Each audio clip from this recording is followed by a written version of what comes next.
President Joe Biden, as we just mentioned there, has spoken with the Russian President Vladimir Putin for over 2 hours. 2 hours and 1 minute to be precise.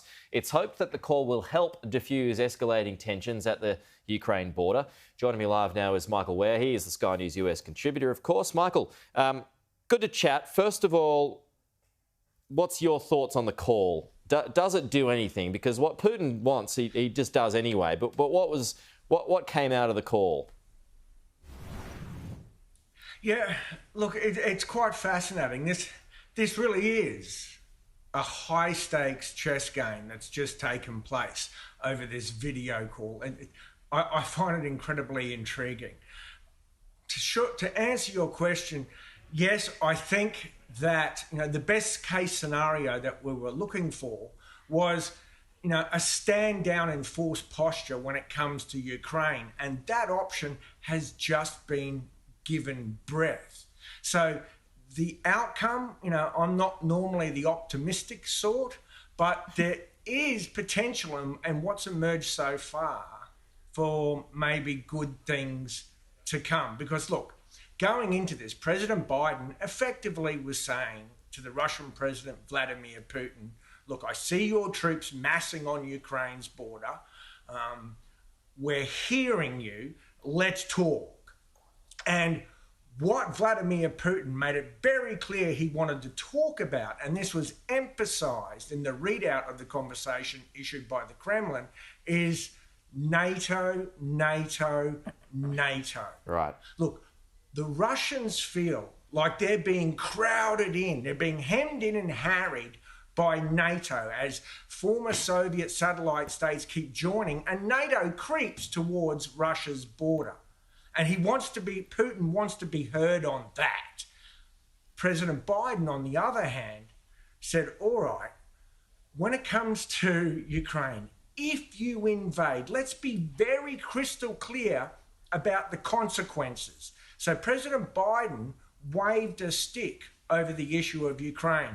Obviously there's a potential for really damaging sanctions.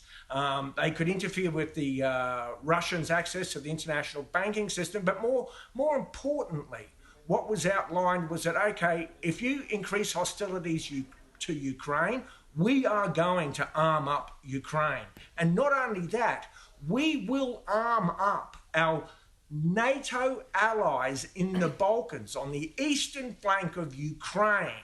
We'll arm them up and we'll increase our troop deployments there. So you'll have more American weapons and more American troops right there on your border. And that's certainly something that Vladimir Putin doesn't want. So look, in essence, you could say that Putin has massed this potential invasion force for an opportunity to be heard on his broader security concerns.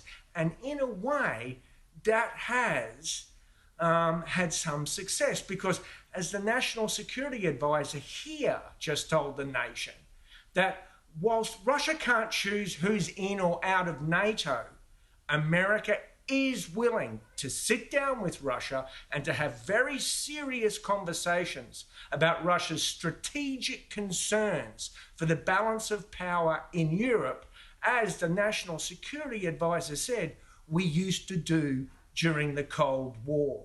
So they don't believe Putin has made a decision to invade or not invade Ukraine now, but they've laid out what the consequences might be and a diplomatic path for him to take as an alternative. And Putin most certainly feels like he's been heard and he can show his people that he talked tough to the Americans. So potentially could be winners all round, but so the likelihood, one of the likelihoods here is that nothing changes. There's a status quo here. Ukraine doesn't join NATO, Russia doesn't invade, things stay the same. And maybe we see this movie again in a year or two when there are suggestions that Ukraine wants to join NATO again. And like you said, other members of the former USSR. Yeah, well, that's right.